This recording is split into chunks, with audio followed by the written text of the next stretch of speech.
Hey everybody, it's Mr. Relaford, and today we are going to be doing some striking activities with what we call a lollipop paddle, and I'm going to show you how to make one because most of us are not going to have one laying around. And anything that we're using for these ideas, we do not want to be wasting things just to get to what we want or things around our house. Like if it's not something that is already used or laying around, then I would encourage you to wait until something is more available and you could try some of the other activities. So things you'll need are a cardboard box of some sort or any kind of cardboard, some sort of a roll, like a paper towel roll. And this is the type of thing where I'm saying if you don't have an empty one already, then wait until you finish a roll. You'll need something to measure your circles. This is approximately about 7 to 8 inches in what we call diameter, and you'll learn more about that as you get older. And then you'll need some scissors and some tape, and you can use balloons if you have them. I thought I had balloons, but I don't, so I'm going to show you how to make one with a plastic bag. And then if you don't have the things to make a paddle, this might be a little more challenging because this is a smaller surface, but you could use things like a spatula or a large spoon or something like that for these activities. So I'm going to go ahead and get started on making this lollipop paddle. So what I'm doing here is just tracing my circles onto the cardboard. You could use any sort of lid or bowl or anything that you have that's around the size that you want it. And once you're finished cutting them out, you should have 2 circles that are approximately the same size. And then you're going to begin taping them or gluing them together. And the only reason we're using 2 is just so that it's a little bit thicker and a little bit more sturdy.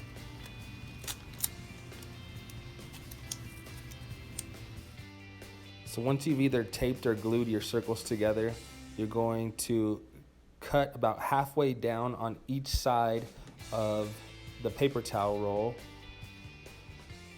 And once you've cut both of those sides, you're going to take the circle that you created and place it in the middle of that slot that you just cut. And then you'll begin taping the paper towel roll to the center of the paddle, making sure that it's nice and flat on both sides.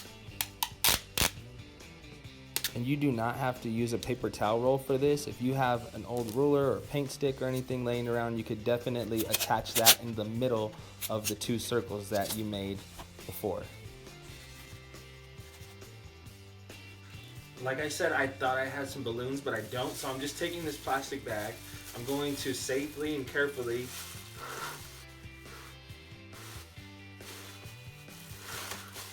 get as much air in it as I can. Then I'm going to tie 1 knot and then 1 more. And so now I have something that's somewhat like a balloon. I'm going to start by taking this paddle and staying in my space without having to try to move.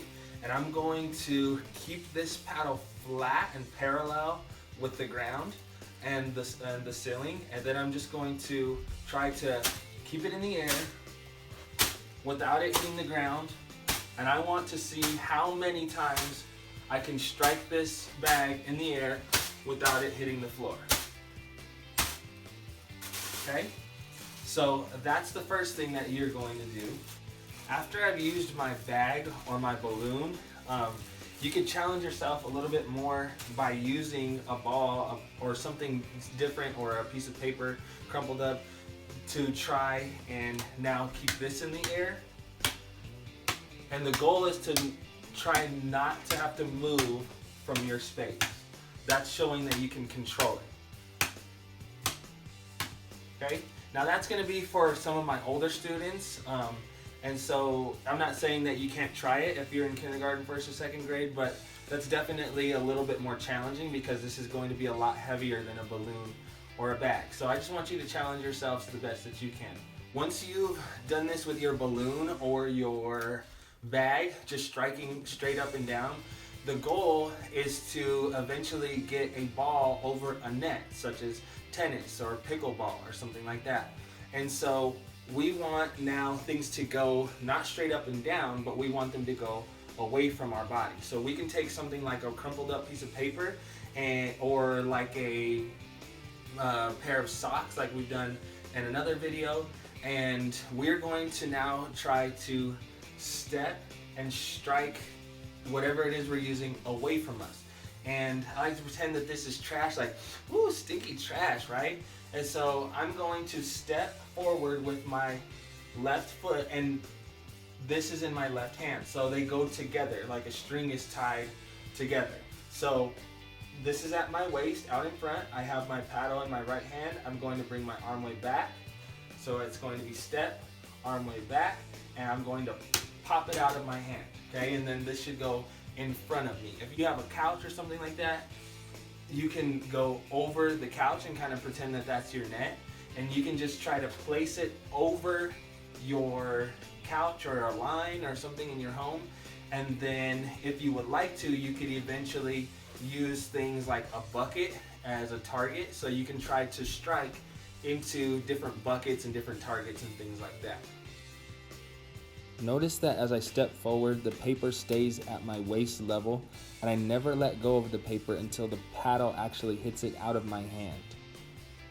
And then wherever the face of my paddle is pointing, that's where the ball should go and gives me accuracy. Thank you everybody for tuning in today. I hope this is helpful for you.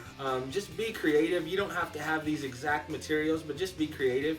You could also make one of these if you have like a wire hanger and an old nylon stocking that you can shape and then cover.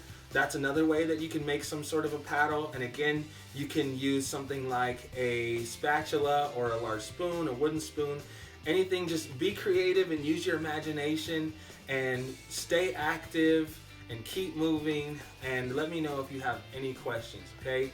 I will catch you on the next video. Take care.